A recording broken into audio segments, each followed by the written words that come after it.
আজকে আমরা তৃতীয় শ্রেণীর বাংলাদেশ ও বিশ্ব পরিচয় বইয়ের ৭১ পৃষ্ঠার অনুশীলনী প্রশ্নের সমাধান করব। অনুশীলনী ক। সঠিক উত্তরের পাশে টিক চিহ্ন দাও। রাস্তায় জেব্রা ক্রসিং কেন দেওয়া হয়? পথচারী পারাপারের জন্য, সৌন্দর্য বৃদ্ধির জন্য, গাড়ি থামানোর জন্য, গাড়ি ধীরে চলার জন্য। উত্তর ক। পথচারী পারাপারের জন্য। শিশুর পুষ্টি, পোশাক ও চিকিৎসা ব্যবস্থা করা কার দায়িত্ব? ডাক্তারের, শিক্ষকের, অভিভাবকের, প্রতিবেশীর। উত্তর গ। অভিভাবকের।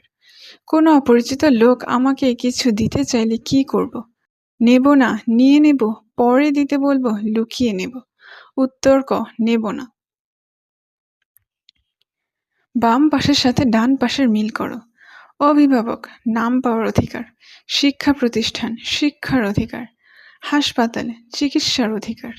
পুলিশ বাহিনী, নিরাপত্তা লাভের অধিকার। সংক্ষিপ্ত প্রশ্ন ও উত্তর।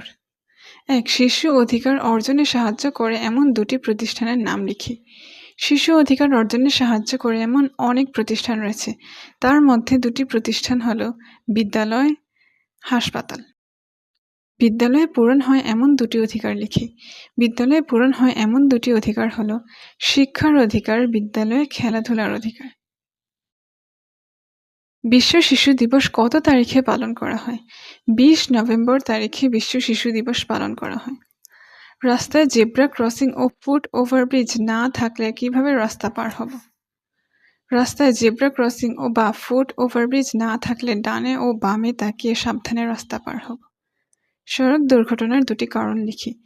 দুর্ঘটনার অন্যতম প্রধান দুটি কারণ হলো সড়ক চলাচলের নিয়ম সম্পর্কে ধারণার অভাব, গাড়ি চালকের অসচেতনতা।